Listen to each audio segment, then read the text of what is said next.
Muy buenas tardes. Continuando con nuestro ciclo Doctrina y Acción de la Diplomacia Mexicana en el siglo XX, este martes 8 de noviembre tenemos la conferencia Jaime Torres Bodet y el Tratado de Río 1947. Nos acompañan en el panel la doctora Leticia Bobadilla, que es nuestra expositora, y la doctora Erendira Paz, que hará los comentarios a la presentación. Agradezco al Centro de Relaciones Internacionales que en esta tarea pues nos da el espacio académico para esta actividad dirigida principalmente a nuestros estudiantes del área de Relaciones Internacionales, pero que está siempre acompañada de un público interesado en nuestros temas. Bueno, pues bienvenidas esta tarde. Un placer estar con ustedes. Le pediría a la doctora Alcántara nos haga favor de leernos la semblanza de la doctora Leticia Bobadilla. Claro que sí, buenas tardes a todas y todos. Leticia Bobadilla González está adscrita al Instituto de Investigaciones Históricas de la Universidad Michoacana de San Nicolás de Hidalgo. Es doctora en estudios latinoamericanos por la Facultad de Filosofía y Letras de la UNAM. Sus líneas de investigación se inscriben en la historia contemporánea de México, América Latina y el Caribe, procesos culturales, políticos y diplomáticos. Entre sus principales publicaciones se cuentan La Revolución Cubana en la Diplomacia, Prensa y Clubes de México, 1895-1898, Tres visiones de la Revolución Finisecular, México, Secretaría de Relaciones Exteriores, Dirección General del Acervo Histórico Diplomático 2001, México y la OEA, los debates diplomáticos, 1959-1964, también publicado por la Cancillería y la Dirección General del Acervo Histórico Diplomático en el año de 2006. Coordinó los libros Los diplomáticos mexicanos y la Guerra Fría, Memoria e Historia, 1947-1989. También fue publicada por la Secretaría de Relaciones Exteriores junto con el Instituto de Investigaciones Históricas de la Universidad Michoacana de San Nicolás de Hidalgo en el año de 2009. Asimismo, coordinó el libro Cambio Social y Cultura Caribeña, siglos XIX y XX, por el Instituto Veracruzano de Cultura y el Centro de Investigación sobre América Latina y el Caribe de la UNAM en el año de 2009. En el 2012 coordinó con Martín López Ábalos el libro Independencias y Revoluciones en el Caribe, Prensa, Vanguardias y Nación en Puerto Rico y Cuba, siglos XIX y XX. También fue publicado por la Universidad Michoacana de San Nicolás de Hidalgo, la Facultad de Historia y el Instituto de Investigaciones Históricas del Colegio de Michoacán en el año 2012. Es coautora del libro El río Cupatizio, Sitios Históricos y Aprovechamiento de su Caudal, siglos XIX y XX, Morelia 2020, y el más reciente de sus trabajos es el texto Los Principios de la Cultura Exterior de México, siglos XX y XXI, acaba de ser publicado por Difusión Cultural y Extensión Universitaria de la Universidad Michoacana de San Nicolás de Hidalgo. Forma parte además la doctora del Seminario Interdisciplinario de Historia, Política y Relaciones Internacionales. Demos la más cordial bienvenida esta tarde a la doctora Bobadilla. Muchas gracias, buenas tardes. Gracias, Marlene, por la presentación. Debo de agradecer también al Centro de Relaciones Internacionales, a la doctora Rosa Isabel Gaitán, bueno, y a la colega Erendira Paz. Pues hoy el tema que nos convoca es sobre Jaime Torres Bodet y el Tratado Río de 1947. En realidad son varios sucesos que van después de la Segunda Guerra Mundial, del término de la Segunda Guerra Mundial, como son el Acta de Chapultepec, la fundación de la ONU, el Tratado Interamericano de Asistencia Recíproca y la fundación de la Organización de los Estados Americanos. Entonces, es un periodo muy corto en que transcurren estas reuniones de ministros, estas convocatorias para resolver los problemas de la paz. Y entonces aquí es necesario mencionar que Torres Bodet participa activamente en este periodo. Voy a proceder a leer un texto que preparé para esta presentación. Ustedes me dicen si está bien la conexión porque como que se congela la imagen. ¿Sí está No, bien? está bien, está bien. ¿Sí? Ok. Bueno, es cierto que la vida internacional cambia con el transcurso del tiempo y que los cambios se producen cada vez más rápidamente, sobre todo en las estructuras jurídicas del orden internacional. Esto incluye los conceptos de derecho internacional, que son muchos, y si se analiza la práctica internacional a través de la correspondencia diplomática, las conferencias internacionales, las sentencias judiciales y arbitrales y las memorias y alegatos de las partes ante tribunales internacionales, se podrá deducir que en el derecho internacional se consideran como jurídicamente válidas las normas que son conocidas como tratados. El tratado es entonces concertado por dos o más sujetos de derecho internacional con capacidad suficiente para ello. La manifestación de la voluntad establece una regla de derecho internacional en un ordenamiento jurídico y también su modificación. Según la Convención de Viena sobre el derecho de los tratados de 1969, se entiende por tratado un acuerdo internacional celebrado por escrito entre estados y regido por el derecho internacional, ya sea en un instrumento único o en dos o más instrumentos conexos y cualquiera que sea su denominación particular. Se entiende por ratificación, aceptación, aprobación y adhesión, según el caso, el acto internacional, así denominado, por el cual el Estado hace constar en el ámbito internacional su consentimiento en obligarse por un tratado. A principios de septiembre del 2002, el gobierno mexicano inició su retiro del Tratado Interamericano de Asistencia Recíproca. Vicente Fox había denunciado un año antes que el sistema hemisférico de seguridad era obsoleto, era inservible ante las amenazas que acechaban a países del continente con problemas como pobreza, la ruptura de la legalidad, la democracia, el narcotráfico, el crimen organizado. El 11 de septiembre del 2019, el gobierno mexicano nuevamente denunció que la vocación pacifista de México se oponía rotundamente a la posibilidad del uso de la fuerza militar contemplada en el TIAR.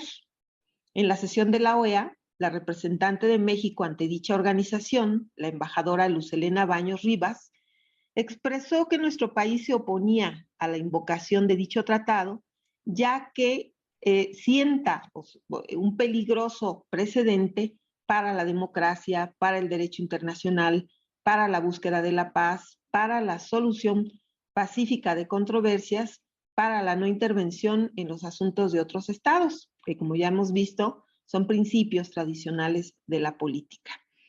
En 1947, 19 estados suscribieron el Tratado Interamericano de Asistencia Recíproca. Luego se incorporaron 4 países más entre 1948 y 1982. Y actualmente forman parte del tratado los siguientes países: Argentina, Brasil, Chile, Colombia, Perú, Costa Rica, Estados Unidos, El Salvador, Guatemala, Haití, Honduras, Panamá, Paraguay, República Dominicana, Uruguay, Trinidad y Tobago y Bahamas. Venezuela renunció al TIAR el 14 de mayo del 2013, sumándose a la lista de países a comienzos de la década del 2000. También abandonaron el tratado México, Cuba, Nicaragua, Bolivia y el Ecuador. Como sabemos, el Tratado Río se firmó el 2 de septiembre de 1947. Contenía 26 artículos y llegó a contar con 23 países miembros ratificados. Fue aprobado en la 9ª Conferencia Interamericana para el Mantenimiento de la Paz y la Seguridad del Continente en Río de Janeiro, en Quintandina, Brasil, y se celebraba el tratado a fin, decía, de asegurar la paz por todos los medios posibles proveer ayuda recíproca efectiva para hacer frente a los ataques armados contra cualquier Estado americano y conjurar las amenazas de agresión contra cualquiera de ellos.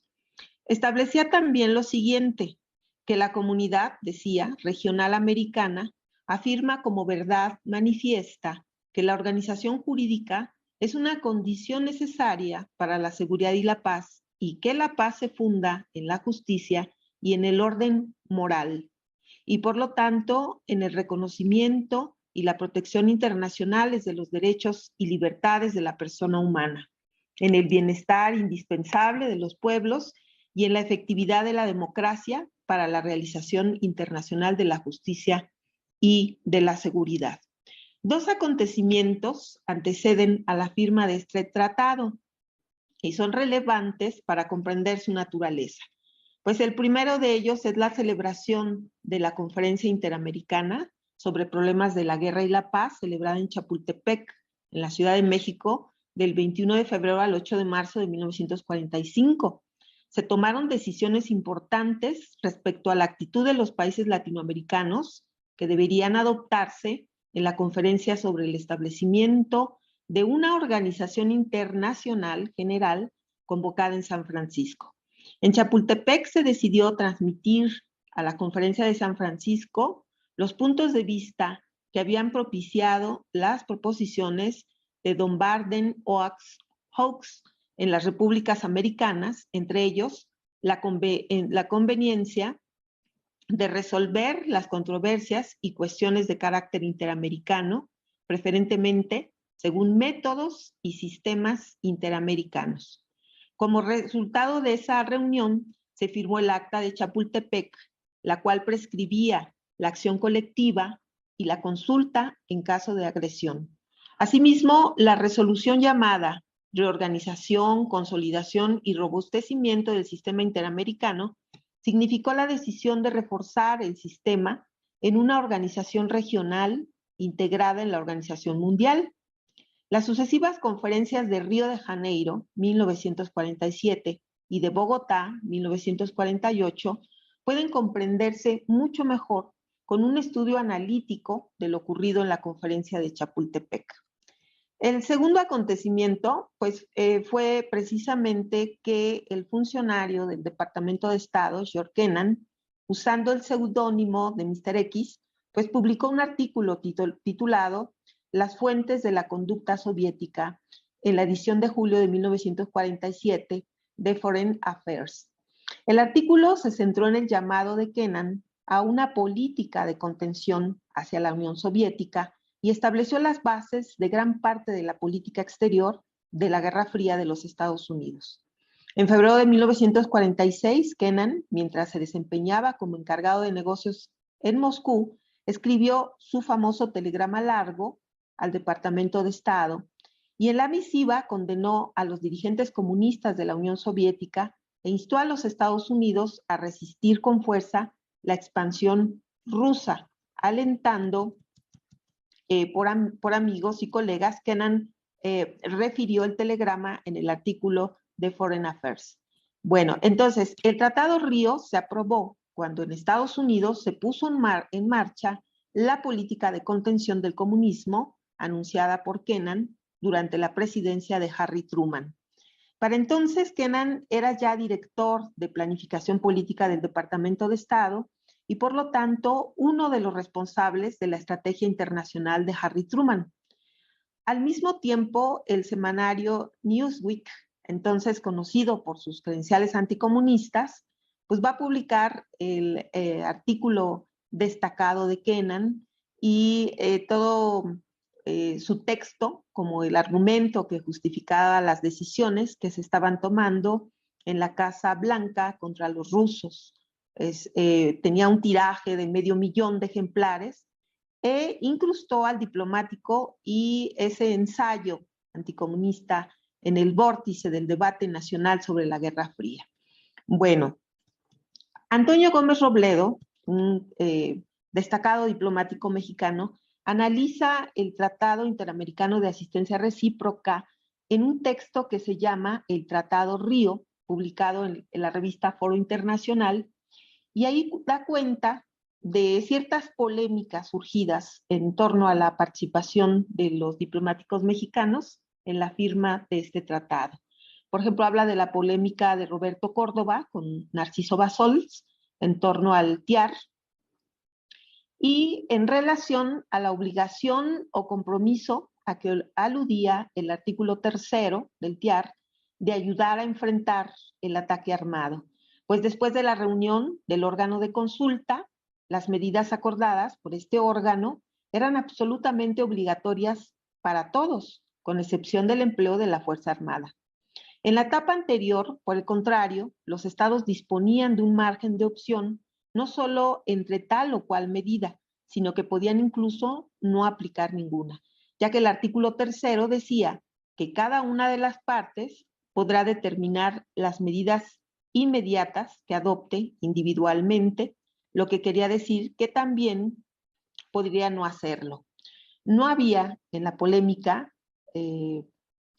nos dice Gómez Robledo, esta polémica Córdoba-Bassols, ningún automatismo en el cumplimiento de una obligación que no solo en sus matices, sino en sí misma, queda por entero librado de la decisión última de cada estado. El tratado, confirmó la delegación también argentina, a través del embajador Enrique Corominas, no contenía obligaciones automáticas. El criterio de los Estados Unidos fue diferente, cuya delegación en Quinta Andina hizo una declaración oficial en la que se encarecía el compromiso, porque la naturaleza de la ayuda, decía, será determinada, will be determined, por cada estado en particular. Pero esta interpretación, según Gómez Robledo, violentaba el tratado, que en el inglés también, may determine, o sea, puede determinarse, era potestativo como en el español. Cuenta Gómez Robledo que fue Jaime Torres Bodet quien le imprimió al tratado Río la palabra americano. La delegación argentina propuso que se dijera que el principio de jurisdicción efectiva no se aplicaría sino en zona de seguridad, y pronto se habló de limitaciones geográficas en el concepto de la agresión, y de ahí que Bodet propusiera que se incluyera la palabra americano, que hasta ahí no se había mencionado en la frase inicial, es decir, la invasión del territorio de un estado americano. Siendo así, resultaba inútil, según dijo Torres Bodet, hablar de zona de seguridad, pues el principio de jurisdicción efectiva no puede operar sino dentro de dicha zona, ya que fuera de ella, en Europa, por ejemplo, habría invasión de una jurisdicción efectiva, pero no invasión del territorio de un estado americano, supuesto jurídico que gobierna todo el resto del inciso. La cláusula de jurisdicción efectiva se refería exclusivamente a territorios litigiosos, no demarcados aún por tratado, ni por sentencia o laudo arbitral, pero en todos los casos dentro del continente americano. La interpretación contraria obligaría a que a través del Tratado Río se iría en ayuda de los Estados Unidos en el choque que pudiera tener entre sus fuerzas y las de otras potencias territoriales extracontinentales, donde ejerce jurisdicción efectiva. Pero entonces no se estaría defendiendo a América, sino creando defensa del mundo libre en cualquier parte del mundo. Bueno, pues Jaime Torres Bodet entonces acude a esta conferencia interamericana para el mantenimiento de la paz en Brasil, Quinta Andina, el 15 de agosto de 1947, pero también es un hecho importante y muy vinculado que asiste a la 9ª Conferencia Internacional, que es la fundación de los Estados Americanos. Pues ya hemos revisado en seminarios anteriores de este centro de relaciones internacionales, pues la participación de Bodet y de las ideas y de su labor como educador y como diplomático, ¿no? Entonces, habíamos ya visto en los seminarios que se organizaron, en los coloquios, que bueno, pues es un hombre de una generación con otros diplomáticos, pensadores brillantes como Roberto Córdoba, Luis Padilla Nervo, Pablo Campos Ortiz, José Gorostiza, y todos ellos eran nacionalistas, ¿no? Entonces, al concluir la Segunda Guerra Mundial, pues a ellos corresponde hacer las propuestas para la paz.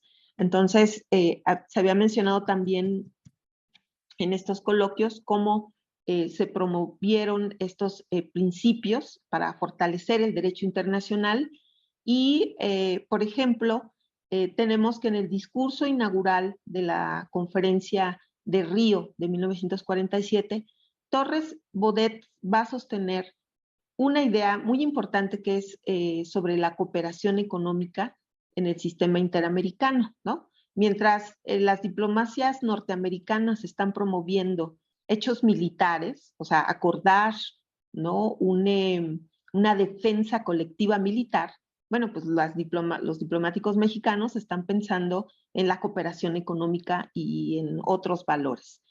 Decía en esta inauguración de esta conferencia donde se firma el TIAR, ¿qué descubrimos en no pocas regiones de nuestra América? Decía Torres Bodet, pobreza y hambre, ignorancia y enfermedad.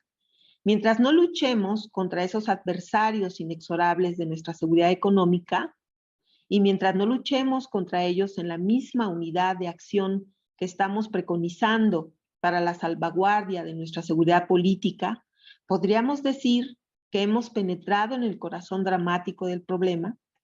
Se impone en términos apremiantes, decía Bodet, la grandiosa tarea de dirigir a América en un baluarte de las libertades humanas y de la dignidad democrática de la vida.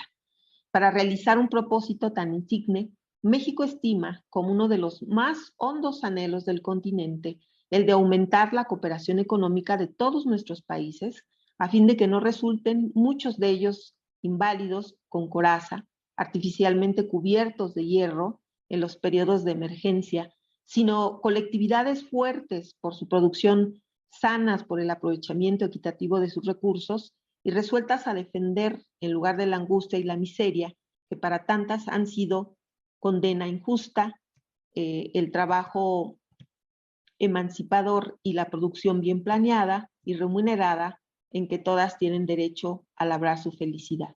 Bueno, esta es una prueba de un momento en que Bodet, en la inauguración de esta conferencia, pues está expresando ideas. Él era un escritor y como tal, en esta calidad hay un mensaje, ¿no? Como el gran escritor que es. En esta conferencia se considera en el TIAR que las cláusulas, ahí se menciona la palabra ataque extra o intracontinental, ¿no? Contra cualquiera de los estados firmantes que pusiera en peligro su seguridad. Pero para Torres Bodet la seguridad es la seguridad económica, no es la seguridad militar de lo que hay que estar hablando, ¿no? Se hablaba también de situaciones de amenaza para la paz de América y que, bueno, pues una situación así sería una agresión a todos ellos. Entonces, la idea de defensa de este hemisferio llamado hemisferio occidental se define, ¿no? Se define y prácticamente esta zona de seguridad para los Estados Unidos pues va del polo norte prácticamente al polo sur, ¿no? Y vuelve a insistir Torres Bodet, cuando se están tratando estos asuntos, a cambiar el discurso, ¿no? Y menciona lo siguiente, decía, pero la paz, pero la historia de la humanidad, y especialmente la historia de nuestra generación, comprueban de la manera más dolorosa que la paz no depende de las voluntades aisladas y que todavía el recurso mejor para preservarla consiste en tomar a tiempo las providencias imprescindibles a fin de asegurarlas sin flaquezas y defenderlas sin titubeos. Solo una paz consciente de los peligros, decía Bodet, podrá ser a la larga una paz segura. Construyamos, por tanto, esa paz consciente y construyámosla en la justicia, vinculando todos nuestros recursos, pues según ha dicho el presidente de mi país, 21 repúblicas jóvenes con grandes reservas naturales, energías humanas insospechadas y una larga tradición de convivencia pacífica en el derecho, no pueden menos que construir un horizonte de esperanza para todos, máxime cuando el sistema interamericano no fue concebido como un aislamiento, sino como una aportación organizada a la causa de la conciliación mundial. América acepta con rectitud su destino. Entonces, era la ayuda económica, la ayuda cultural, que es lo que necesitaba el sistema interamericano, ¿no? Así como cierta dignidad en su resistencia a los agresores y sobre todo dotar a la comunidad continental con los medios adecuados para obtener la pacífica solución de cualquier conflicto, porque decía, hemos nacido en un hemisferio que ama la paz y nada de lo que hagamos deberá redundar en detrimento de la paz y de la justicia. Dentro de las Naciones Unidas, la solución jurídica que nos brinda el Acta de Chapultepec es una conquista de alcances incalculables, pero quedará trunca si no nos apresuramos a reflexionar sobre los requerimientos de los países que integran nuestro sistema. Entonces, es un principio importante que es lo que va a dar esta potencialidad auténtica de América, la cooperación económica, y sobre todo porque señalaba que había economías nacionales raquíticas, precarias, y por eso eran más importantes que los lazos defensivos ante el peligro en el sistema interamericano. Por ello, una de las mayores preocupaciones de Baudette y de otros diplomáticos mexicanos, pues fue dotar de estructura jurídica a los organismos internacionales, como la propia Organización de los Estados Americanos, que, como lo hemos mencionado, siempre son propósitos opuestos, ¿no? De interpretación opuesta también, y la argumentación que va a haber en los foros internacionales, pues es esta defensa, ¿no? De estas creencias.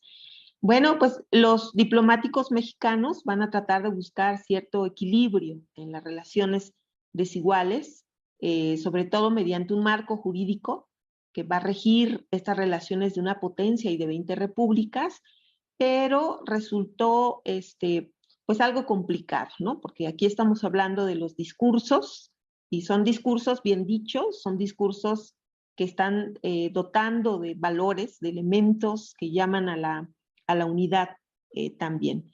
Entonces, este proceso de construcción de la paz mundial es narrado en La Victoria sin alas, estas extraordinarias memorias de Jaime Torres Bodet, y son extensas y hace este recuento, ¿no? De su participación como diplomático en las conferencias interamericanas. Entonces, se preocupó, pues, como diplomático, de representar bien, sobre todo, y de dejar esta constancia. Escribió 3 volúmenes sobre 21 años de labor diplomática, y en La Victoria sin alas describe su participación en 3 reuniones importantes. En 1947, pues es quien va a encabezar esta conferencia interamericana con la firma del TIAR, y también ese año pues se va a trasladar a Bogotá a la fundación de la OEA. Entonces va a tener amistad importante con otros personajes como Roberto Córdoba, Pablo Campos Ortiz, y pues ellos van a ser los diseñadores de la política exterior, quienes van a estar en las discusiones. Y hay otra parte también de las memorias de Baudette que se refieren a sus primeros 28 años de vida, biográficas, Tiempo de Arena, pero las memorias van a quedar conformadas en Años contra el Tiempo, volumen 1, que son también memorias de cuando es secretario de Educación con el presidente Ávila Camacho, y aquí se describen los trabajos de la delegación mexicana en la comisión preparatoria que se reunió en Londres a fin de redactar una constitución para la Organización de las Naciones Unidas para la Educación, la Ciencia y la Cultura, la UNESCO. Entonces, las Victorias sin alas, que son estas memorias de la participación en Quintandina y en Bogotá, va a Torres Bodet a ponerle La Victoria sin alas, y pues él va después a ocupar cargos importantes como director de la UNESCO, y él siempre está hablando de estas referencias biográficas, ¿no? De su niñez, de su formación, de cierto fervor patriótico. Y tiene una parte en estas memorias que se refiere a los estadounidenses. ¿Qué pensaba de ellos, no? Y él escribió lo siguiente sobre los norteamericanos. Dijo: admiro su voluntad de grandeza y perseverancia. Parecen darse cuenta de su enorme potencialidad para el bien. Cobran conciencia clara de sus recursos y están a punto de merecerlos, pero de pronto confunden grandeza y fuerza. Y al obrar con el egoísmo de un pueblo fuerte, olvidan que podrían ser todavía más grandes si no creyeran que la grandeza debe imponerse por la fuerza y sobre la fuerza, y si admitiesen que la lealtad de los más pequeños no ha de ser subordinación servil. Individualmente, el norteamericano a menudo es franco, recto, sencillo, intrépido y generoso, pero colectivamente todas esas virtudes individuales también en ocasiones cambian de rumbo. La franqueza adquiere en determinadas crisis tonos insolentes de imperio, parecen torpeza la sencillez, intransigencia la rectitud, la intrepidez jactancia en la preeminencia y la generosidad dispendio sin efusión. Pocas naciones han tenido tantas oportunidades de conquistar el respeto de los demás, pero algo, una súbita desconfianza, una explosión de orgullo, una amenaza extranjera o una duda imprevista sobre sus aptitudes suelen desorientar a la Unión Norteamericana. Exige contratos cuando le bastaría entendimientos y pretende que el estilo americano de vida sea compartido hasta por aquellos que desearían tener estilo, pero casi no tienen vida. Su política en relación con la América Latina ha comprobado muchos errores. Apoyó a tiranos del Caribe y de Sudamérica, hasta el momento en que estos lo traicionaron o sucumbieron o aceptaron el ostracismo. Ha preparado a muy buenos especialistas políticos, pero son tantos y tan contradictorios que acierta difícilmente a escoger en el momento propicio la advertencia que debería, lo que demuestra que la multiplicidad de consejos pueden ser tan infortunada como la falta de consejos. Baudet pensaba que todo diplomático, si quiere servir de verdad a su pueblo, no ha de ir más allá en lo que dice de lo que puede en la práctica hacer. Torres Bodet acudiría a Bogotá, la cual haría efectiva la resolución 9 de la Conferencia de Chapultepec de 1945 sobre organización, consolidación y fortalecimiento del sistema interamericano. El primer problema que advirtió fue que el primer Consejo Directivo de la Unión Panamericana redactaría el pacto constitutivo del sistema, debido a que no había precisado con rigor en qué consistía el mismo. Y es que el problema era, como ya también lo había señalado José Gorostiza en su estudio sobre la tesis de México entre Chapultepec y Bogotá, definir la naturaleza misma de un proceso internacional de poco más de 50 años. El anteproyecto del pacto elaborado por el Consejo Directivo de la Unión Panamericana le parecía muy deficiente a Baudet, pues añadían artículos específicos tendientes a coordinar los propósitos de Chapultepec con las tradiciones y procedimientos de la Unión Panamericana. Fue entonces que junto a Luis Quintanilla, Roberto Córdoba, Campos Ortiz y José Gorostiza discutieron el proyecto durante varias semanas y analizaron lo que convendría hacer ante el proyecto tan deficiente. Lo que querían era ampliar el horizonte político, económico y cultural de la Unión Panamericana. Era preciso dar al sistema una base jurídica eficaz y sólida, pues afirmó, sería absurdo que en nombre de la solidaridad interamericana pudiéramos ir algún día a la guerra, conforme lo preveía, dentro de los límites de la legítima defensa, la resolución 8ª de Chapultepec, y que en cambio con la resolución 9ª, también de Chapultepec, no nos sintiésemos obligados, decía, sino a un acuerdo simbólico, siempre a merced de la decisión del fuerte. Para Baudet, los postulados fundamentales de la colaboración interamericana pues deberían ser la igualdad jurídica de los estados, el hecho de que su existencia política no dependiese en manera alguna del reconocimiento que otros le otorgasen. El derecho a desenvolverse libremente, su personalidad cultural, política y económica, el respeto de los tratados, la prohibición de intervenir directa o indirectamente en los asuntos de cualquier pueblo, es decir, la solución pacífica de las controversias, la seguridad colectiva, la cooperación económica, social y cultural, tendrían que hacerse constar en el pacto. Entonces, vamos a ver que pues estos eran los postulados que promovieron. Hace un viaje también Baudet a los Estados Unidos y redacta 2 discursos del presidente, uno que va a leer en la Unión Panamericana y otro en la Asamblea General de las Naciones Unidas. En el primer cuenta Baudet que el recibimiento en Estados Unidos fue cálido. Por la noche hubo una cena en la Casa Blanca y narra lo siguiente. Nada más es un pedacito que voy a leer. Dice, antes de ocupar el sitio que me asignó el protocolo, estuve charlando con el señor Braden, secretario auxiliar del Departamento de Estado. Hablaba un correcto español. Tenía unos ojos enfáticos y redondos, donde el hielo en los minutos de cólera lanzaba flechas de llama fría. Hablaron de Perón y del resto de nuestra charla tuvo por tema la nota que habíamos enviado el 12 de abril al Consejo de la Unión Panamericana. Me aseguró que la opinión de los Estados Unidos sería favorable, en principio, a la proposición de México, pero me advirtió que el Departamento de Estado expresaría ciertas reservas, pues sus técnicos estimaban que una carta constitutiva no debería contener demasiados detalles. Le hice ver que el principio, como la no intervención, y propósitos, como el de una colaboración económica y cultural más continua y satisfactoria, no eran precisamente detalles, eran asuntos de trascendencia. Asintió de buen grado y dejamos allí la conversación.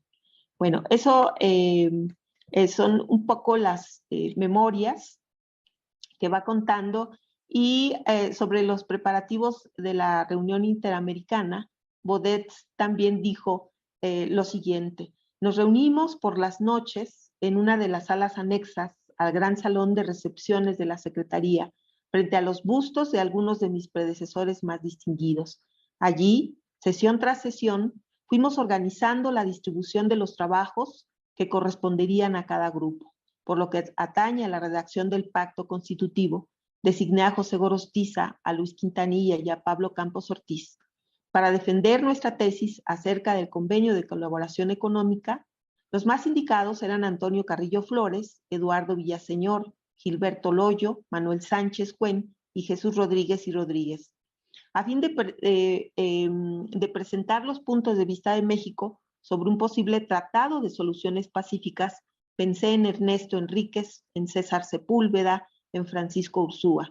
Germán Fernández del Castillo asumiría la responsabilidad de llevar la voz de nuestro país en las deliberaciones acerca de la Declaración de los Derechos y Deberes del Hombre, y Mario de la Cueva nos representaría, como lo hizo brillantemente, en lo relativo a la formulación de una Carta Internacional Americana de Garantías Sociales.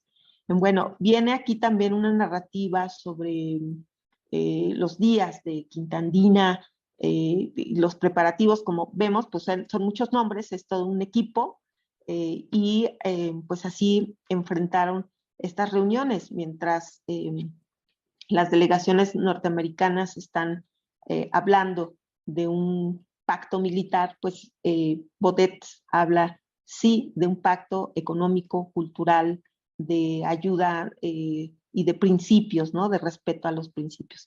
Bueno, yo creo que no sé cómo voy de tiempo, pero me gustaría dejarlo aquí para después seguir continuando, bueno, continuar con esta, si hay algunas preguntas, ¿no? Gracias. Muchas gracias, doctora Bobadilla. En efecto, creo que este trabajo está siguiendo el diálogo de otros coloquios y seminarios que hemos tenido, sin duda, lo cual pues nos da mucho gusto, ¿verdad? Le pediría yo a la doctora Alcántara, una vez presentada el trabajo de la doctora Bobadilla. Sí, nos presenta, por favor, a nuestra comentarista. Adelante, por favor. Sí, gracias. La doctora Erendira Araceli Paz Campos es embajadora de carrera en retiro y fue miembro activo. Volumen.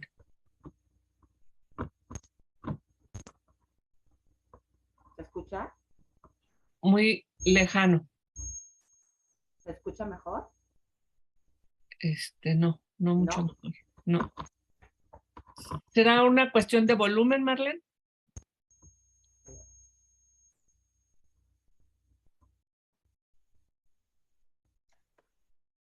¿Se escucha mejor? Pues acércate un poco más, tal vez al micrófono, no lo ¿Ya? ¿Se sé. escucha mejor? ¿Sí? No mucho mejor. ¿Mucho mejor? ¿No? No. ¿Ahora? ¿Sí? ¿No? A ver ahí, ¿Aquí? intenta. Ujú. ¿Aquí está mejor? Fíjate que Creo te que oyes lejos, Mar. perdón, esto es la tecnología, creo que nos está traicionando. A ver. ¿Ya me escuchan mejor? No. O sea, sí te escuchamos, pero con un volumen muy bajo. Ya está todo, creo que vuelve a ser un tema de... Bueno, voy a tratar de hacerlo. Pues habla fuerte y Ok, acércate al micrófono, veamos qué pasa. perfecto. Sí, para no perder más tiempo. La doctora Erendira Araceli Paz Campos es embajadora de carrera en retiro y fue miembro activo de carrera de Servicio Exterior Mexicano por más de 35 años. Es docente en el Instituto Mexicano de Estudios Estratégicos en Seguridad y Defensa Nacionales. Es licenciada en Relaciones Internacionales por la UNAM, maestra en Seguridad Nacional por el Consejo de la Defensa Nacional y doctora en Defensa y Seguridad Nacionales por el Centro de Estudios Superiores Navales. Fue embajadora en Filipinas y en Venezuela, así como cónsul titular en McAllen, Texas, en Estados Unidos. Delegada de la misión permanente de México ante los organismos internacionales, con sede en Ginebra, Suiza, y en la Secretaría de Relaciones Exteriores desempeñó diversos cargos como directora general para el Sistema de las Naciones Unidas y directora general de organismos económicos regionales y multilaterales. Además, fue coordinadora de asesores de la Subsecretaría para América Latina y el Caribe y también fue asesora del titular de la Secretaría de Relaciones Exteriores en 2 administraciones, entre otros cargos. Damos la más cordial bienvenida esta tarde a la doctora Erendira Paz. Muchísimas gracias, querida doctora Marlene Alcántara. Agradezco en especial a la doctora Rosa Isabel Gaitán Guzmán la invitación a participar en este muy valioso ciclo titulado Doctrina y Acción de la Diplomacia Mexicana en el siglo XX, organizado por el Centro de Relaciones Internacionales y la Facultad de las Ciencias Políticas y Sociales de nuestra alma mater, la Universidad Nacional Autónoma de México. Debo reconocer que la coordinadora del libro que también estamos comentando, la doctora Leticia Bobadilla González, tiene ni una admiradora ferviente. La he escuchado y la he leído en otras ocasiones. Sé que es cliente asiduo del acervo histórico diplomático, yo también. Entonces, tenemos muchos puntos de coincidencia en este grupo de 4 mujeres que estamos en este momento reunidas, compartiendo algunas reflexiones sobre la política exterior de México.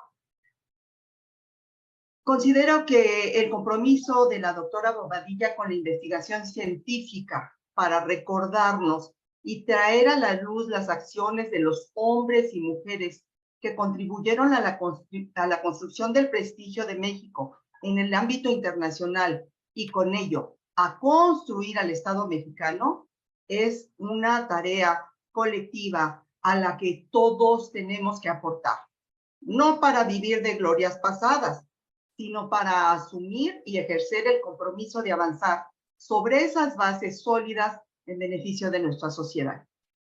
La forma de hacer la política exterior de México en la promoción del desarme general y completo, de la cultura, de la ciencia, de las artes, del derecho internacional, del derecho del mar, de los derechos humanos a través de la diplomacia, es una muestra del poder suave de nuestro país. Nosotros no requerimos de la imposición que emana de las armas, es una muestra de nuestra cultura, de nuestro poder suave. En la construcción de esta percepción y del respeto que México ha tenido, participaron hombres y mujeres que se fijaron como meta personal, como forma de vida, hacer un trabajo profesional dentro y fuera de la legación, de la embajada, de la misión del Consulado de México y en la Secretaría de Relaciones Exteriores, dentro de la oficina y de los foros de negociación, pero también afuera. Al iniciar la formación diplomática, inclusive al manifestar interés en formar parte de este cuerpo civil del Estado mexicano de carácter permanente, se nos indica que es una forma de vida, que es un compromiso con una preparación permanente en el que participa o se ven influidos nuestros seres queridos, nuestros seres más cercanos. El Servicio Exterior Mexicano de carrera está integrado por poco menos de 1,100 elementos, entre miembros de la rama diplomática consular y de la rama administrativa. El Servicio Exterior Mexicano tiene perspectiva histórica, visión de largo plazo y está consciente de la trascendencia de las posiciones bilaterales y multilaterales del sujeto que las plantea en las mesas de negociación, en los foros, en las reuniones bilaterales. En ocasiones y con base en la experiencia adquirida en la formación cotidiana con grandes maestros de la diplomacia, es menester comunicar a los nuevos responsables de áreas el fondo y la forma de asuntos específicos de manera cuidadosa y respetuosa, como nos enseñaron los grandes. Manuel Tello Macías, hijo de Manuel Tello Barroa, quien acaba de mencionar la doctora Bobadilla, don Miguel Marín Bosch, Gustavo Iruegas Evaristo, el embajador Raúl Valdés, el embajador Antonio Gómez Robledo, padre, Jorge Castañeda y Álvarez de la Rosa, padre, Antonio de Casa, Alberto Sekeli, de quienes recibimos clases, instrucción y o con quienes tuvimos el privilegio de colaborar. Don Jaime Torres Bodet, como bien subraya la doctora Bobadilla, formó parte de una generación destacada de funcionarios diplomáticos mexicanos, y cito, de nacionalistas vinculados al proyecto de unidad de los gobiernos postrevolucionarios. Se estaba construyendo el Estado mexicano. Fin de la cita. Les tocó a ellos asumir, tras la Segunda Guerra Mundial, en el periodo entre guerras, en la Guerra Fría, en la construcción de un nuevo orden mundial, asumir responsabilidades muy fuertes cuando había que establecer reglas claras y hacer prevalecer el derecho internacional sobre intereses particulares. ¿Se escucha bien, perdón? Sí. Gracias. La doctora Bobadilla ubica bien a Torres Bodet entre los diplomáticos de carrera que venían del mundo de las letras. Él había empezado a publicar desde la adolescencia y esta vocación nos beneficia hasta nuestros días porque, consciente de la trascendencia de los actos que realizan los diplomáticos en nombre del Estado, dejó registro fehaciente de su trayectoria en los libros que publicó el Fondo de Cultura Económica, Porrúa, entre otras editoriales. Años contra el tiempo, Tiempo de arena, La victoria sin alas, entre otros. Fue un mexicano al servicio de la patria con responsabilidad histórica donde estuvo, ya sea la Secretaría de Relaciones Exteriores, la universidad, la Secretaría de Educación Pública.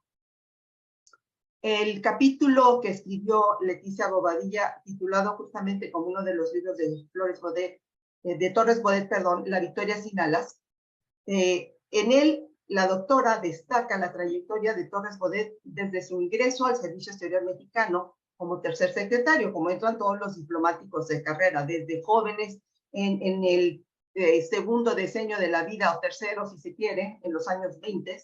Él entró a los 27 y fue trasladado a la legación de México en Madrid. Y luego serviría en las misiones de México en La Haya, en Bruselas, en Buenos Aires y París. A mediados de los años 30, en la Secretaría de Relaciones Exteriores, fue jefe del departamento diplomático. No había subsecretarios, este era un departamento muy fuerte que se encargaba de revisar las relaciones de México con todo el mundo y de dar instrucciones. Don Jaime Torres Bodet volvió a Europa en 1937 a Bruselas. Y el presidente Ávila Camacho le nombró secretario de Educación Pública y en este cargo ejerció de 1943 a 1946. Y luego volvió a desempeñar este mismo cargo como titular de la SEP en el sexenio de don Miguel Alemán, durante todo el sexenio. Y aquí hago un paréntesis muy breve, porque yo de Torres Bodet tuve conocimiento cuando era niña, porque el título de maestra de mi mamá está firmado por el secretario de Educación Pública, don Jaime Torres Bodet. Seguramente el título de la mamá de Rosita también, porque coincidimos en que nuestras madres proceden del magisterio. De hecho, yo también. Y después me formé en Relaciones Internacionales. Pues bien, don Jaime Torres Bodet fue secretario de Relaciones Exteriores y fue electo después director general de la Organización de las Naciones Unidas para la Educación, la Ciencia y la Cultura, UNESCO por sus siglas en inglés, en 1948, cargo que ejerció hasta 1952, como bien destacan algunos autores, pues un poco decepcionado por la falta de recursos dedicados a este ámbito tan importante del desarrollo de la humanidad. Pues bien, tras la segunda conflagración mundial del siglo XX, los diplomáticos mexicanos avanzaron propuestas de paz para fortalecer las relaciones entre los estados soberanos, fundadas estas propuestas en el respeto al derecho internacional, en la defensa de los principios de solución pacífica de controversias, de no intervención en asuntos internos, de autodeterminación o libre determinación y de cooperación para el desarrollo. Construir consensos con los representantes de estados afines, como se les dice en la jerga diplomática, los like-minded, los que piensan como nosotros, negociar, salvaguardar espacios para las decisiones soberanas en la construcción de una nueva arquitectura internacional mediante el establecimiento de organismos de vocación universal como la Organización de las Naciones Unidas y de vocación regional, como la OEA, ocupó a nuestros diplomáticos, sólidos diplomáticos. En esta etapa de construcción de organizaciones internacionales, Torres Bodet nos benefició de sus conocimientos y nos benefició también con sus habilidades como gran escritor. Como ya lo mencionaba Leticia Bobadilla, fue jefe de la delegación de México a la Conferencia Interamericana para el Mantenimiento de la Paz y la Seguridad del Continente, en la cual terminó adoptándose el Tratado Interamericano de Asistencia Recíproca, el TIAR o Tratado de Río, en alusión a Río de Janeiro, sede de la conferencia. Como recordaremos, el TIAR forma parte de este cinturón de seguridad que creó Estados Unidos después de la Segunda Guerra Mundial, en la Guerra Fría, como contención del comunismo en la Unión Soviética. Recordemos el Tratado del Sudeste Asiático, CEATO, por sus siglas en inglés, el CENTO, que nunca llegó a ponerse en vigor, donde estaban países como Irak y otros, y también el ANZUS de Australia, Nueva Zelanda, y que ahora nos los recuerda el AUKUS, de reciente firma para los submarinos nucleares apenas el año pasado. Como vemos en la actualidad, pues la amenaza de la guerra que se creyó por unos buenos años erradicada, pues ha vuelto. Y eso es algo que nos tiene que tener con atención y con preocupación activa, no nada más muy tristes, como dice mucha gente, me da mucha tristeza. A mí, además de tristeza, me dan muchas ganas de hacer y de proponer y de escribir cosas en relación a estos nuevos retos que tenemos. Pues bien, el TIAR formó parte de este cinturón de seguridad que fue muy cuestionado después y que culminó con el retiro la denuncia, como se dice en la ley de los tratados, la Convención de los Tratados, la denuncia del tratado por parte de México. México había pensado denunciarlo desde el 11 de septiembre, de hecho lo anunció en la reunión de Lima de la Asamblea General de la OEA, lo anunció el 11 de septiembre de 2001, una fecha muy terrible para la humanidad por los ataques terroristas, pero decidió posponer la entrega del documento de denuncia un año después. Y la denuncia tuvo efecto 2 años después, es decir, hasta 2004. ¿Por qué hablamos de la denuncia en este contexto? Recordemos que se daba una situación de cambio. Hemos hablado del nuevo orden internacional en diferentes momentos de la historia, y particularmente en el siglo XX y en el siglo XXI ha habido nuevos órdenes internacionales. Por ahí de los finales de los 70, principios de los 80, hablábamos de un nuevo orden económico internacional y después de la aldea global y en fin, ¿no? Propuestas todas que buscaban una mayor armonía para acabar de erradicar con la amenaza de las guerras.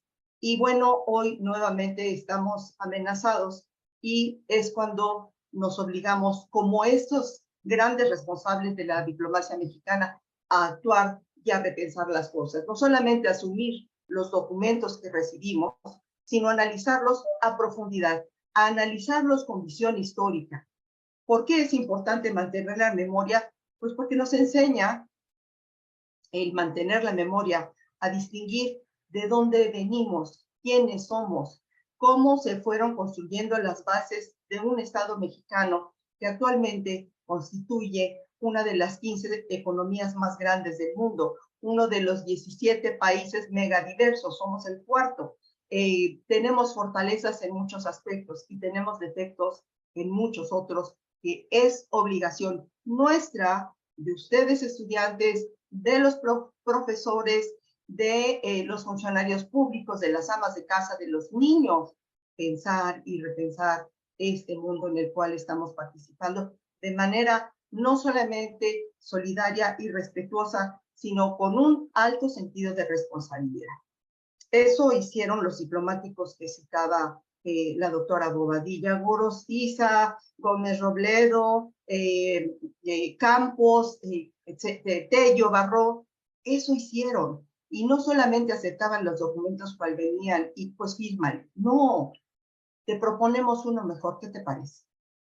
¿Qué te parece si a ti, que tienes documentos salidos de Yalta, de Potsdam, de Dumbarton Oaks, etcétera, etcétera, te proponemos una alternativa que también resulte benéfica para países como el nuestro? ¿Por qué? Porque todo el orbe necesita de todos los países, de todas las culturas, porque necesitamos ser incluyentes y además respetuosos, y además oír, y además saber negociar con respeto. Eso hicieron nuestros diplomáticos. ¿Con qué autoridad hacen hasta la fecha los diplomáticos? ¿Con qué autoridad se atreven a hacer observaciones? Con la autoridad del dominio de la materia que manejan, con la autoridad del conocimiento, con la autoridad de la historia, con la autoridad de lo que es una institución del Estado mexicano de carácter permanente. Esa es la autoridad que nos damos nosotros mismos como instituciones, como mexicanos. Bien, entonces viene la recomposición, se acordarán de la cumbre del milenio, de los objetivos del milenio, de repensar, de los nuevos órganos creados en las Naciones Unidas, y también de después, al término de la Guerra Fría, de las cumbres de las Américas y nuevas propuestas en términos de seguridad. Pero también nos acordamos de lo que sucedió en 1982 en Malvinas, hace 40 años. Y recordando hace poco con algunos colegas, pues en ese momento no sucedió la invocación del TIAR, que es un tratado de defensa colectiva y alguno de mis maestros lo llamaba el Tratado de los Mosqueteros. Todos para uno y unos para todos, ¿verdad? Pero nos dimos cuenta de una realidad en Malvinas, o la situación en Malvinas, que pues no fue así, que preferimos en algunos casos vincularse con una potencia extracontinental en detrimento del interés de uno de los miembros de la OEA y de los estados partes del mar. Entonces, pues hubo un repensar esta situación, de reconsiderar, y finalmente, curiosamente, en el cumpleaños de un jefe mío, ¿no?, coincidió con la denuncia. Esto no quiere decir que haya tenido nada que ver, por supuesto, pero coincidió y era uno de estos diplomáticos muy sólidos que lamentablemente partió en 2008 de manera muy temprana. Pues su secretario fue mi jefe, el embajador Gustavo Iruelas. Pues bien, él, así en el ámbito latinoamericano, que le tocó estar en negociaciones entre guerrillas y gobiernos, por esta confianza que había en la diplomacia mexicana de lograr acuerdos entre contrarios de manera absolutamente discreta y respetuosa, como debe ser la diplomacia, pues era al mismo tiempo eficaz. Por el otro lado, y hablando también de diplomáticos como don Jaime Torres Bodet, pues está también Miguel Marín, que hizo una aportación al apoyar, al respaldar al premio Nobel García Robles, pero también de motu propio el embajador Marín, quien trabajó incansablemente en favor del desarme nuclear, del desarme general y completo, y que eso nos lleva también a tener ahora instrumentos internacionales más sólidos en el ámbito del desarme. Y recordemos que se estableció la primera zona densamente poblada libre de armas nucleares en 1967 por esfuerzos realizados por estos diplomáticos de carrera. Vuelvo a Torres Bodet y a su aportación en lo que corresponde a la Carta de la OEA. No participó en la conferencia de Chapultepec, de la cual emanaron muchas propuestas de América Latina para la negociación de la Carta de las Naciones Unidas en San Francisco. Pero continuando con la salida de México del TIAR, quiero hacer una mención muy breve de que nosotros estuvimos muy conscientes de lo que pasaba en esa situación. No formamos parte de la única alianza militar más o menos contemporánea de la que México ha sido parte, pero fuimos la sede de la Conferencia de Seguridad Hemisférica en 2003, de la cual salió la Declaración de Seguridad Hemisférica, que establece, entre otros preceptos muy importantes y el salvaguarda de los derechos de México, el acuerdo, el compromiso de que cada estado decide sus prioridades en materia de seguridad. Seguridad y desarrollo son temas fundamentales para México que debemos cautelar, y también la construcción de las instituciones. En fin, esto creo que ya ha tomado mucho tiempo. ¿Cómo vamos, Marlene? Como tú gustes, Heréndira, podemos, puedes terminar tu comentario, cerrar, Tengo o algunos avanzar un poquito más. Algunos otros comentarios que tienen que ver con la actuación de Torres Bodet.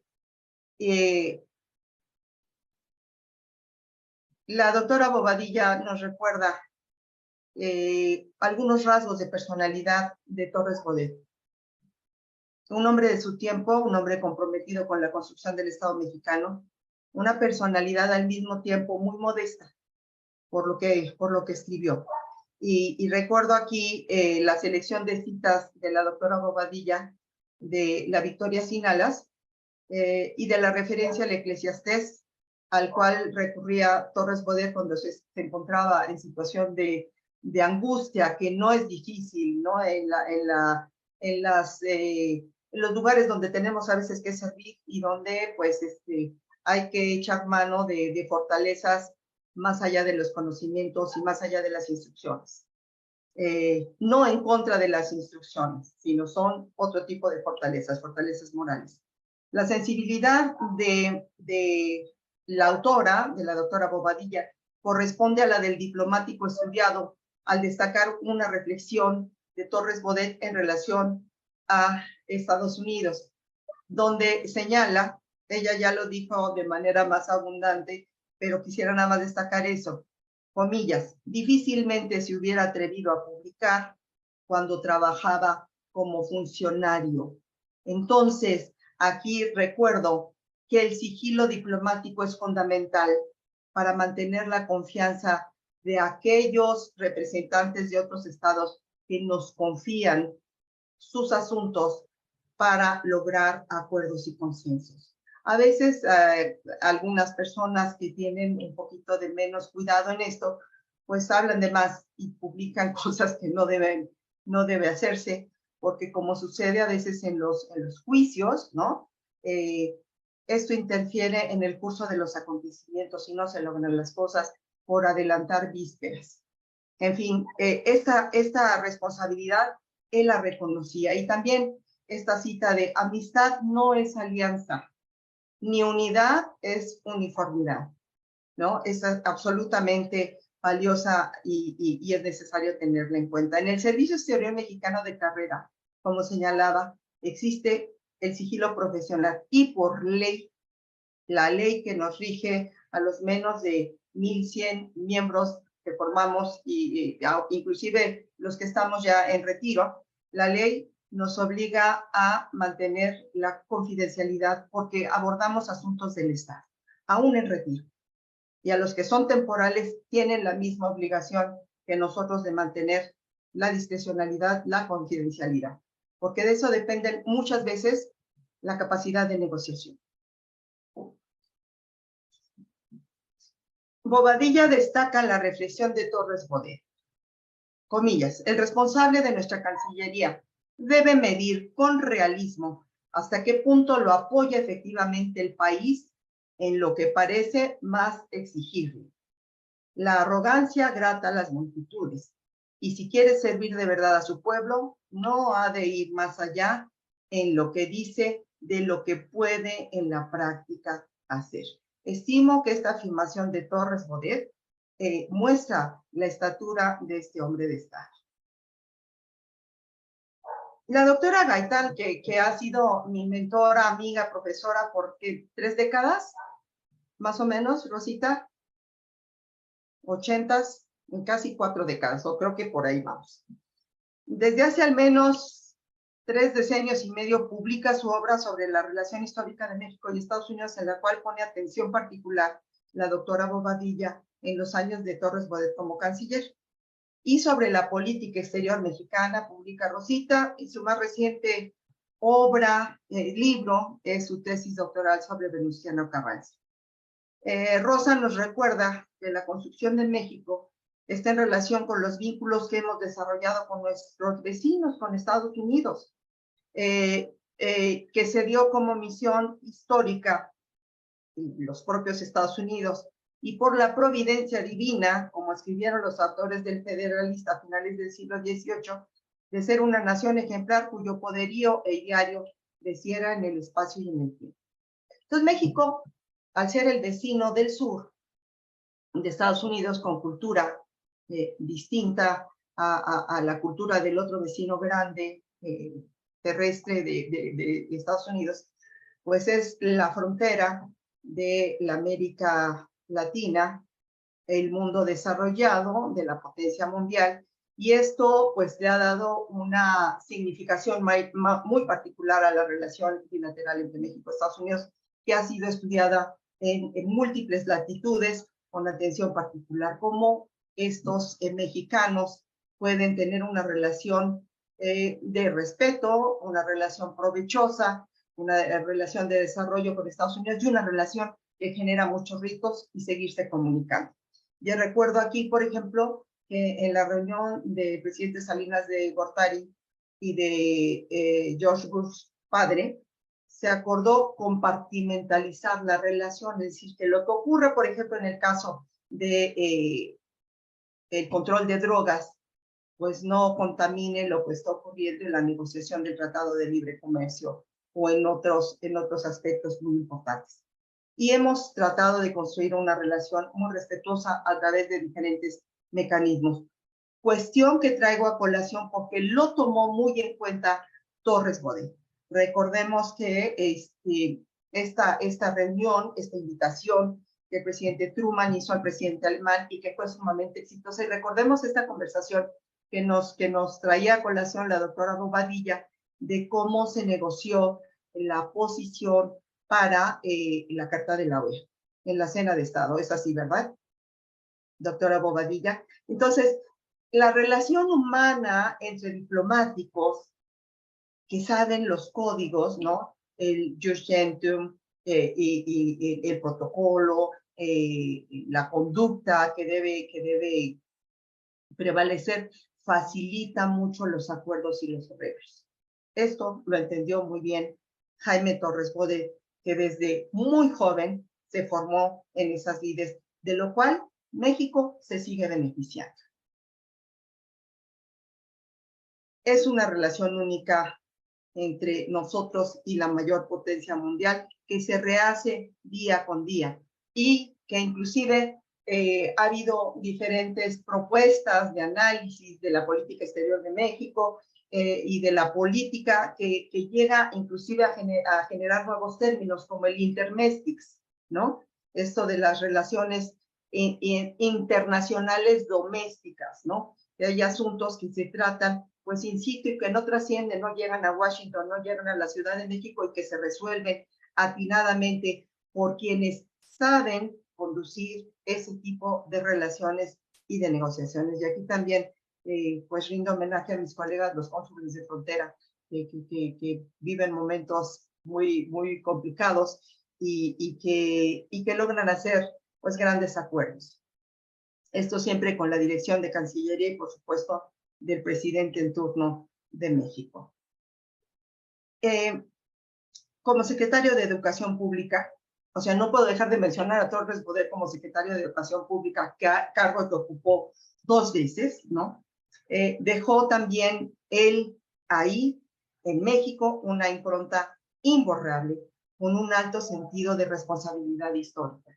Instituciones y edificios, museos de Escuela Normal Superior, el Conservatorio Nacional de Música, el Museo de Arte Moderno.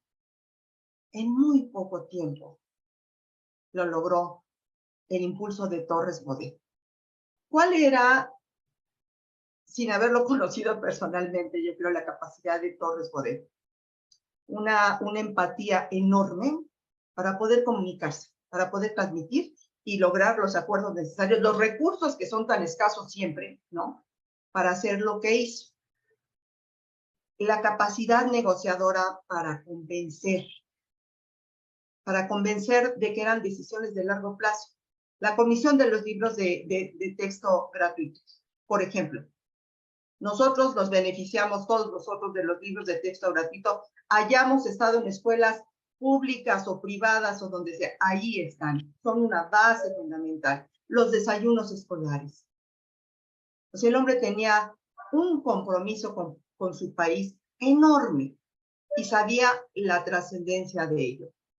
Y tan sabía la trascendencia y la responsabilidad que tenía como ser humano que cuando su físico ya no le dio más, tomó una decisión que en su caso me parece absolutamente valiente. Cómo terminar. Y cómo terminar en alto. Con homenaje bien merecido, en este caso sí, en Bellas Artes. Un gran hombre, sin lugar a dudas. Quiero terminar esta presentación con un festejo. Hoy, 8 de noviembre, se celebra desde 2018 el Día del Diplomático. Esto se estableció con objeto de tener presente que es un cuerpo bicentenario al servicio del Estado, que día a día contribuye al fortalecimiento de la seguridad y del desarrollo nacionales. En algunos países se les reconoce como el primer bastión de defensa de los objetivos nacionales permanentes y de los intereses de México, como el primer bastión de defensa de la soberanía nacional.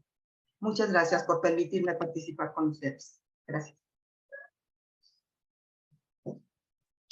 No puedo sino decir que nos has conmovido, con lo que nos has presentado. En verdad, yo creo que, bueno, voy a darle la palabra a la doctora Alcántara para que continúe con los comentarios y luego ya haré alguna pequeña intervención. Por favor, Marlene. Sí, muchas gracias, Rosa. Pues, ¿qué podemos agregar a lo que han dicho Leticia y Heréndira? Creo que todos muy contentos y muy conmovidos, ¿no? También por esta presentación. Cuando nosotras iniciamos esta idea de hacer la presentación de los diplomáticos mexicanos en el contexto de nuestras clases, ya esta es la segunda sesión que llevamos a cabo en este año, ¿no? Y creo que siempre es muy satisfactorio volver a reencontrar a personajes como Jaime Torres Bodet, que esta tarde estamos justamente, digamos, analizando, presentando, ¿no? Creo que al público que nos sigue. Y creo que esto también es muy satisfactorio para nosotros en el sentido de que a través de sus experiencias, a través de sus conocimientos, Leticia como investigadora y obviamente el haber escrito este artículo que nos facilitaste para que nuestros alumnos lo leyeran, ¿no? Con este estudio de que hace sobre los diplomáticos, o esto que tú mencionabas hace un momento en continuación, al seminario que se tuvo justamente hace algunos meses, no, un mes más o menos, sobre Jaime Torres Bodet, justamente en el aniversario de la Secretaría de Educación Pública que se organizó en la facultad, pues nos vuelve justamente a traer a la mesa la importancia del reconocimiento y el conocimiento también, ¿no? De estos hombres, de estos mexicanos. Creo que entre lo que yo pudiera decir, ¿no? El pensamiento de Jaime Torres Bodet es una reflexión no solamente desde México hacia América Latina, sino también una reflexión de México hacia el mundo entero, ¿no? El trabajo que hizo en términos de su desempeño como diplomático, ya Heréndira comentaba los cargos que había tenido, la manera que no dista mucho, además de su experiencia ella misma como parte del Servicio Exterior mexicano. Creo que nos muestra esta sensibilidad que los diplomáticos mexicanos han tenido, deben tener y seguirán teniendo, ¿no? Creo que así será en el ejercicio de su profesión. ¿Qué otra cosa me gustaría? También esta parte, creo que del humanista, ¿no? Del personaje. Este sentido que ustedes hablaban, en donde hacer valer no solamente a México como país durante la Guerra Fría, esta continuación también de hacer valer a América Latina en este proceso en donde pues tuvimos que defender pues obviamente justamente al país, a la región, frente a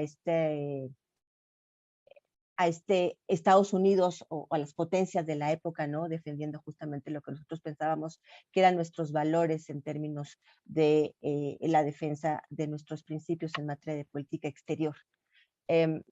Creo que es un hombre que vale la pena que sigamos recordando, que sigamos estudiando y también haciendo presente, ¿no? A lo largo del tiempo en el ejercicio justamente de su labor diplomática.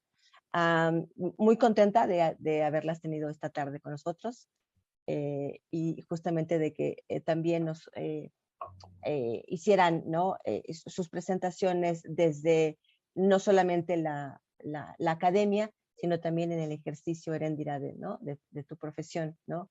Como embajadora de México. Muchas gracias, Rosa Isabel. No sé si Leticia Bobadilla quiere tomar la palabra. Pues agradecerles por estos comentarios a Heréndira Paz, a Marlene Alcántara, a ti, Rosa Isabel, porque sé que ha habido una continuidad en estos trabajos. estudiar, ¿no? El rememorar de pronto la actuación de estos personajes que hacen tradición en México. Carlos Monsiváis decía, en términos de literatura, que México es un país de tradiciones, pero también se refería a otras tradiciones en la música, en la cinematografía, en la poesía. Y ahora, bueno, estudiando a todos, todo este repertorio de diplomáticos, me atrevería a decir que también hay una tradición, sí, de los principios, de las doctrinas, pero también de personajes que están vinculados con el derecho, con la literatura, y que dicen bien, hablan bien. A mí me parece que esta acción de Baudet es, mientras está dando esta contención del comunismo, de Kenan, Baudet emprende una contención discursiva también de los intereses norteamericanos sobre América Latina, ¿no? Entonces, son discursos que ponen el acento en los problemas de la región. No todo era lo militar, no toda era la confrontación así como se sentía, ¿no? Militar, nuclear, que puso en aprietos también en el 62 a América Latina con esta crisis de los misiles. También la palabra, ¿no? También los valores, los principios, creo que ahí están y creo que es un mensaje que podemos encontrar en este tratado, que era un tratado militar, de defensa colectiva, sí, pero militar. Mientras que Baudet está hablando otro lenguaje totalmente de cooperación, de principios, que había que ver, que había que tomar en cuenta, ¿no? Entonces, estamos hablando aquí de una muestra de liderazgo, ¿no? De liderazgo diplomático que se está dando en esta época, después de la Segunda Guerra Mundial, en la construcción de los organismos internacionales, no solo para América, sino del mundo, al crear revisar las bases jurídicas y proponer cómo querían un organismo, ¿no? Para la paz. Entonces, me parece por eso que es importante que los estudiantes, bueno, y seguir sobre todo investigando sobre este personaje y muchos otros que participaron en estas etapas de construcción de la diplomacia mexicana y de la paz, ¿no? Entonces, pues yo estoy muy agradecida por los comentarios de Erendira Paz, magníficos, excelente, su trayectoria también como embajadora. Y bueno, pues a mis colegas Marlene y Rosa Isabel también estoy agradecidísima porque no han dejado en esta continuidad de los seminarios, de los coloquios, de seguir revisando estos trabajos de los diplomáticos, de la diplomacia, de los principios, y bueno, pues ahora también publicar los trabajos que convocan a los seminarios, pues es otro aporte importante que le debemos a las colegas del Centro de Relaciones Internacionales, porque se discute, ¿no? Se revisa, se investiga y se presenta en obra publicada. Y es algo que nos enorgullece mucho de contar con ustedes, con todas ustedes, ¿no? Para esta creación, ¿no? En la investigación. Pues nada, eso sería todo. Gracias. Muy bien, sí. Muchas gracias, Leticia. En efecto, estamos muy contentas por la aparición del libro que se pudo hacer gracias a que tú también no quitaste el dedo del renglón hasta verlo, ¿verdad? Así que felicidades por esta iniciativa y la persistencia para ver la coronación en la publicación. Fíjense que quiero comentar con nuestros estudiantes, con el público que nos está atendiendo, que la satisfacción que a mí me da esta sesión, cada sesión tiene sus virtudes particulares, y en esta tarde creo que hemos tenido dos aproximaciones en torno al trabajo de Torres Bodet, en un punto específico que fue seleccionado por nuestra conferencista, por Leticia Bobadilla, y su papel en el Tratado de Río, por un lado. Y por otro lado, está este recorrido que nos hizo Heréndira Paz en torno a la presentación de Leticia, en la que pues, nos condujo hasta la conmemoración hoy del Día del Diplomático, del papel del diplomático mexicano, del servicio exterior mexicano, que bueno, es lo que hemos querido destacar en estos ciclos, en estas aproximaciones a los trabajos de funcionarios específicos que han tenido, que han tenido que ver de manera directa con la construcción de la doctrina de política exterior y con la acción específica y particular de casos muy concretos, que es lo que construye la tradición mexicana, ¿no? En el área de política exterior y del pensamiento internacional nuestro, cosa que hemos comentado entre nosotras aquí en otros momentos, que es necesario, obligado, estudiar, porque incluso los internacionalistas, me parece, abordamos la política exterior a lo mejor como cuestiones de un sexenio, cuestiones muy generales, ¿verdad? Y la propuesta que hemos impulsado en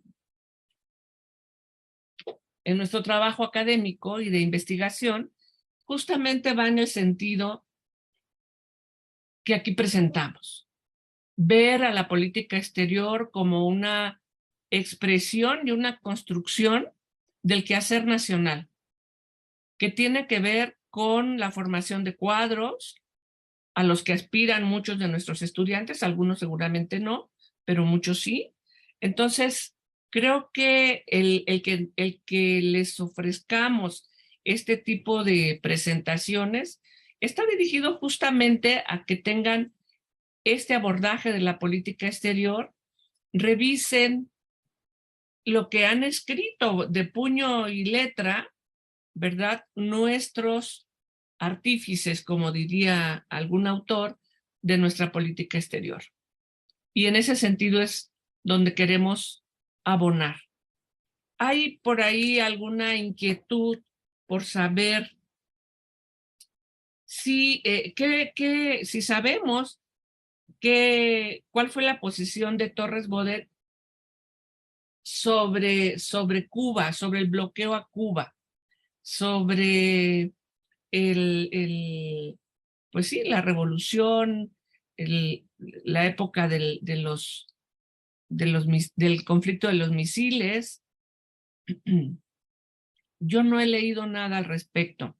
No sé si para esos años hubo algún pronunciamiento de nuestro personaje, ¿verdad? Pero, ¿qué estaría haciendo Torres Bodet en los años 60? En el 60, pues estaba publicando Años contra el Tiempo, había regresado de ser embajador en Francia, había hecho esa maravillosa revista en Francia que mostraba el México de las conquistas revolucionarias, de crecimiento educativo, industrial, económico, etcétera, ¿verdad? Pero no tengo noticia de alguna manifestación particular en el sentido del caso concreto cubano. Yo creo que el gran trabajo de Torres Bodet en torno a Cuba y a cualquier asunto latinoamericano, pues es justamente lo que hizo en Río, ¿verdad? Y lo que hizo, por ejemplo, en Europa, cuando planteó ante la propuesta norteamericana de que la educación, en el contexto de la UNESCO, de que la educación produjera líderes, la propuesta de la delegación mexicana que él encabezaba era la de educar ciudadanos con responsabilidad social. Eso se me hizo pues muy cercano a la herencia que él deja en educación pública y que no puede desligarse, querrámoslo o no, del legado vasconcelista, ¿verdad? Pues estoy muy orgullosa, muy orgullosa de esta tarde, de nuestro trabajo, de mujeres que nos interesan estos temas, que hemos dedicado pues nuestro esfuerzo, nuestra vida profesional, muchas horas a estas tareas. Y creo que esta tarde, así de sencillita y humilde como ha pretendido ser una sesión dedicada a nuestros estudiantes de política exterior, pues nos ha conjuntado a reconocernos como estas profesionistas que siguen haciendo su tarea cada día. Marlene, Leticia, Heréndira, estoy realmente contenta. Muchísimas gracias. Gracias al Centro de Relaciones Internacionales. Y bueno, pues tenemos todavía otra sesión dentro del ciclo, el 22 de noviembre, cuando terminaremos. Muchísimas gracias. Nos vemos en la siguiente.